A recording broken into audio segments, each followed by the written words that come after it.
जय हिंद दोस्तों। तो आज का टॉपिक है क्या 12th के बाद यूपीएससी की प्रिपरेशन किया जा सकता है। जी हाँ दोस्तों, इसका उत्तर है कि हाँ, 12th के बाद आप यूपीएससी की प्रिपरेशन कर सकते हैं। यूपीएससी ग्रेजुएशन पास मांगती है। यूपीएससी क्या मांगती है? ग्रेजुएशन पास मांगती है। वो सिर्फ पास मार्किंग मांगते हैं। ये वो नहीं देखती है कि फर्स्ट आया है या सेकेंड आया है या थर्ड आया है। ग्रेजुएशन खाली सिर्फ मांगता है। यूपीएससी क्या करती है? सिर्फ ग्रेजुएशन मांगती है। उसके बाद क्या होता है? यूपीएससी ग्रेजुएशन मांगता है, उसके बाद आप यूपीएससी की प्रिपरेशन कर सकते हैं। तो सबसे पहला सवाल ये है कि आप यूपीएससी की प्रिपरेशन कब से स्टार्ट करना चाहते हैं। तो सबसे पहला मेरा टॉपिक यही है, अगर आप 10वीं का एग्ज़ाम दे चुके हैं, 12वीं का भी एग्ज़ाम दे चुके हैं, अगर आपके मन में आ रहा है कि हम एक बार यूपीएससी की प्रिपरेशन करें, तो मेरा सुझाव यही है कि अगर 12वीं पास कर लिए हैं तो सबसे पहले आप क्या करें, बीए ऑनर्स से करें। बीए ऑनर्स हिस्ट्री ले ले या हिंदी ले ले या ज्योग्राफी ले ले, तो उससे क्या होगा, आपका ग्रेजुएशन कंप्लीट होता जाएगा इधर, और उधर यूपीएससी का प्रिपरेशन भी होता रहेगा साथ साथ। इससे क्या होगा, आपको आसानी होगी यूपीएससी क्लियर करने में। इससे क्या होगा, आपको आसानी होगी। मैं संधि विच्छेद करके इसका पूरा बता दे रहा हूँ कि सबसे पहले अगर आप 12वीं पास कर लिए, फर्स्ट आए, सेकंड आए, थर्ड या जो आए, 12वीं पास कर लिए, 12वीं पास करने के बाद आप क्या करें, ग्रेजुएशन कंप्लीट करने लगे। क्या करने लगे? ग्रेजुएशन कंप्लीट करने लगे। ग्रेजुएशन मतलब क्या हुआ, बीए करें, चाहे बीएससी करें, चाहे बीकॉम करें। तो अगर आप यूपीएससी के फील्ड में अगर आप आना चाहते हैं तो मेरा सुझाव यही है कि आप बीए करें। बीए ऑनर्स आर्ट्स, जिसको हम हिंदी में बोलते हैं आर्ट्स। बीए ऑनर्स हिस्ट्री ले ले या ज्योग्राफी ले ले या हिंदी ले ले, आपको जो जितना समझ में आता है वो ऑनर्स ले ले, उससे ऑनर्स करें। ग्रेजुएशन 3 साल का होता है। अब मिनिमम 4 साल कर दिया गया है, 22 से 4 साल कर दिया गया है। मिनिमम 3 साल का होता था, लेकिन अब 4 साल का हो गया है ग्रेजुएशन। तो 4 साल के अंदर हम कुछ नए टॉपिक पे चलते हैं। 4 साल कर दिया गया है, तो इससे क्या होगा, विद्यार्थी को और कुछ नई चीज़ें सीखने को मिलेगी। तो हालांकि मैं उस टॉपिक पे बात छेड़ना नहीं चाहता, मैं इस टॉपिक पे आता हूँ कि 12th के बाद आप यूपीएससी की प्रिपरेशन कैसे करना चाहते हैं और कैसे करें। तो सबसे पहले आप क्या करें, ग्रेजुएशन में नामांकन करा लें। उसके बाद आप सबसे पहले आप यूपीएससी का जो सिलेबस होता है वो सिलेबस को पढ़ें। सबसे पहले पहला नंबर क्या है, आप यूपीएससी का जो सिलेबस है वो सिलेबस को पढ़ें। जब आप फर्स्ट ईयर में हो, मतलब प्रथम श्रेणी में हो, प्रथम ग्रेजुएशन का फर्स्ट ईयर जो होता है, प्रथम पाली, उसमें जब आप हो तो सबसे पहले आप यूपीएससी का जो सिलेबस होता है, यूपीएससी का सिलेबस पढ़ें। उसके बाद क्या करें, फर्स्ट ईयर कंप्लीट होते जब सेकेंड ईयर आए, जब सेकेंड ईयर आए, जब द्वितीय पाली का जब एग्जाम हो ग्रेजुएशन वाला, तो उसमें क्या करें, आप एनसीईआरटी बुक मंगवा लें। आपको यहाँ पे दिखाई दे रहा होगा एनसीईआरटी बुक, प्राचीन इतिहास के बगल में। तो ये मैंने मंगवाया था फ्लिपकार्ट से। इसमें 34 बुक है, इसमें 34 बुक है। ये एनसीईआरटी है, यूपीएससी के लिए बहुत ही फ़ायदेमंद बुक है। यूपीएससी के लिए बहुत ही फ़ायदेमंद बुक है। अगर आप भी इसको मंगवाना चाहते हैं तो घर बैठे आप यूपीएससी की एनसीईआरटी बुक फ्लिपकार्ट हो गया, अमेज़न हो गया, आप इससे मंगवा सकते हैं। तो खैर ये टॉपिक अलग हो गया। तो आप 12th में जब पास हो जाए, ग्रेजुएशन जब कंप्लीट करने लगे, तो फर्स्ट ईयर में आप क्या करें, सिलेबस को पढ़ें। पूरी तरीक़ा से आप सिलेबस को पढ़ने लगे। उसमें क्या करें, थोड़ा बहुत फर्स्ट ईयर में ही आप थोड़ा बहुत ऐसे का हिंदी होता है निबंध, निबंध की प्रैक्टिस करते रहे। निबंध की प्रैक्टिस करने से क्या होगा कि आपका जो यूपीएससी का जो मुख्य एग्ज़ाम होता है, मेंस का एग्ज़ाम जो होता है, उसमें ऐसे पूछे जाते हैं।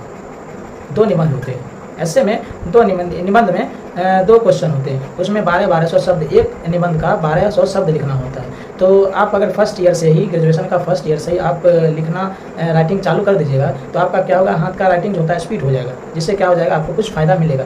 मेंस एग्जाम में आपको लिखने में कुछ आसानी होगी। तो ये हो गया फर्स्ट ईयर का, ये हो गया फर्स्ट ईयर का। जब आप सेकेंड ईयर में चले जाइएगा, यूपीएससी का ग्रेजुएशन करने के लिए जब आप सेकेंड ईयर में जाइएगा, तो सेकेंड ईयर में आप क्या करें, एनसीईआरटी बुक मंगवा लो। एनसीईआरटी बुक मंगवाने से क्या होगा, आपको यूपीएससी के पीटी हो गया, मेंस हो गया, इस समय क्या होता है, एनसीईआरटी बुक ज़्यादातर पूछे जाते हैं, ज़्यादातर पूछे जाते हैं। बेस अगर आपका मजबूत हो जाएगा, तो एक कहावत नहीं है, बुनियाद ढालने के लिए सबसे पहले उसका पिलर होना मजबूती है। बुनियादी अगर हम मान के चले, अगर हम किसी छत को बना रहे हैं, छत को बनाने से पहले उसका पिलर को होना मजबूती ज़रूरी है। अगर पिलर मजबूत नहीं होगा तो क्या हो जाएगा, छत तो हमारा गिर जाएगा। इसलिए उसका मतलब क्या हो जाएगा, अगर विद्यार्थी का अगर बेस मजबूत होगा तो क्या हो जाएगा, छिपी तक जाते जाते उसका जो सपना रहता है वो सपना भी पूरा हो सकता है, सपना भी उसका पूरा हो सकता है। तो आप फर्स्ट ईयर में रहे तो सिलेबस को पढ़े, एसए का प्रैक्टिस करें। उसके बाद जब सेकेंड ईयर में आप चले जाए, तो सेकेंड ईयर में आप क्या करें, उसके बाद क्या होता है, एनसीईआरटी बुक मंगवा लें। जब आप थर्ड ईयर में चले जाइएगा, तो जो यूपीएससी का मेन बुक होता है, जो आपको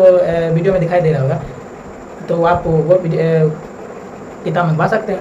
वो किताब मंगवा के आप पढ़ सकते हैं, उसका प्रिपरेशन कर सकते हैं। इधर साथ ही साथ आपका ग्रेजुएशन भी कंप्लीट होता रहेगा, उधर आपका यूपीएससी का प्रिपरेशन भी साथ ही साथ होता रहेगा। जिससे क्या हो जाएगा, दोनों में फ़ायदा ही फ़ायदा आप लोगों को है। तो अगर आप थर्ड ईयर अगर कंप्लीट कर लीजिएगा, थर्ड ईयर फर्स्ट श्रेणी से आते हैं, थर्ड श्रेणी से आते हैं, तो उसके बाद क्या होगा, आपका इधर ग्रेजुएशन भी कंप्लीट हो जाएगा, उधर आपका यूपीएससी का आधा प्रिपरेशन भी हो जाएगा। जब 1 साल बचेगा यूपीएससी का एग्ज़ाम देने के लिए।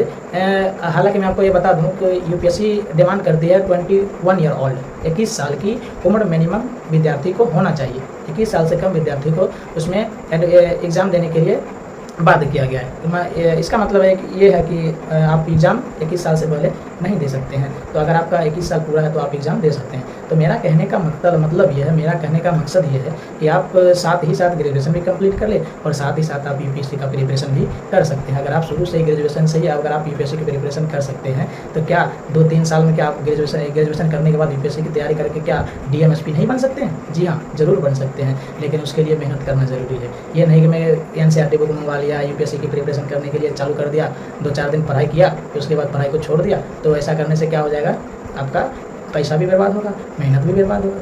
ये क्या होता है, ये केचुए की चाल की तरह धीरे धीरे चलना। ये नहीं कि एक दिन भर दिन पढ़ लिए और दूसरे दिन जाके सो गए। तो ऐसा करने से क्या हो जाएगा, ऐसा करने से यूपीएससी की जितनी भी रणनीति है सब क्या हो जाएगा, बेकार हो जाएगा। इसीलिए तो किसी ने कहा था कि अगर आप यूपीएससी की सपना देखते हैं, अगर आप यूपीएससी की सपना देखते हैं तो सपने में ना खोए रहे, उसके लिए कठिन मेहनत करें, उसके लिए कठिन मेहनत करें, तभी आपको सफलता मिलेगी। वरना सपने तो बहुत सारे देखते हैं, हम यूपीएससी की प्रिपरेशन करेंगे, डीएम बनेंगे, एसपी बनेंगे, एसडीएम बनेंगे, कोई कुछ बनता है, कोई कुछ बनता है, लेकिन सपना तो सब देखते हैं, लेकिन सपना साकार करने के लिए उसको त्यागना भी ज़रूरी है। ये नहीं कि 2-4 दोस्त चलाया उधर से, चलो दोस्त घूमने चलते हैं, तो ऐसे में क्या हो जाएगा, आपका प्रिपरेशन जहाँ की तहीं रह जाएगा। तो मेरा कहने का मतलब यही है कि अगर आप 12वीं के बाद यूपीएससी की प्रिपरेशन करना चाहते हैं, अगर कर सकते हैं, आपके अंदर वो कैपेसिटी है, आपके अंदर वो बुद्धि लब्धि है, अगर आप यूपीएससी की प्रिपरेशन सच में ही अगर करना चाहते हैं तो 12वीं के बाद कर सकते हैं। 12वीं के बाद आर्ट्स लें, 12वीं के बाद क्या करें, 12वीं के बाद आप आर्ट्स लें। आर्ट्स लेने से क्या हो जाएगा, आपका हिस्ट्री मजबूत होगा, हिंदी मजबूत हो जाएगा, ज्योग्राफी मजबूत हो जाएगा। मेरी बात समझ रहे ध्यान से? हाँ, तो आई होप कि अगर आपको ये वीडियो अगर थोड़ा सा भी पसंद आया हो तो इस वीडियो को तो लाइक ज़रूर ही करें। क्या करें, लाइक ज़रूर ही करें। और साथ ही साथ जो भी यूपीएससी की प्रिपरेशन करना चाहते हैं और यूपीएससी की प्रिपरेशन कर रहे हैं तो उसको ये वीडियो ज़रूर शेयर करें। एक बात और बताना चाहता हूँ कि आप क्या करें, सबसे पहले ऐसे की प्रैक्टिस करें। प्रैक्टिस करने के बाद क्या हो जाएगा, आपको वर्ड मीनिंग की प्रैक्टिस भी जरूरी करना है, क्योंकि इसमें एक कंपलसरी इंग्लिश भी है, कंपलसरी एक इंग्लिश भी रहता है। हालांकि आप सिलेबस पढ़ लीजिएगा, यूपीएससी का सिलेबस अगर आप पढ़ लीजिएगा तो आपको पूरा समझ में आ जाएगा कि कौन सा सब्जेक्ट होता है, कितने पेपर होते हैं, कितने सब्जेक्ट होते हैं। तो ये सब आप बुक मंगवाइएगा तो उससे पता चल ही जाएगा। इस वीडियो में ज़्यादा बोलेंगे तो क्या हो जाएगा, गुफ्तगू मेरी लंबी हो जाएगी, मेरी बात थोड़ी लंबी हो जाएगी, तो मैं उतना वीडियो लंबा करना नहीं चाहता। तो थैंक यू, धन्यवाद। अगर आपको थोड़ा भी इस वीडियो को कुछ मदद मिली मेरी तरफ से तो मेरा बहुत बहुत शुक्रिया इस वीडियो को बनाने के लिए। थैंक यू, धन्यवाद, जय हिंद।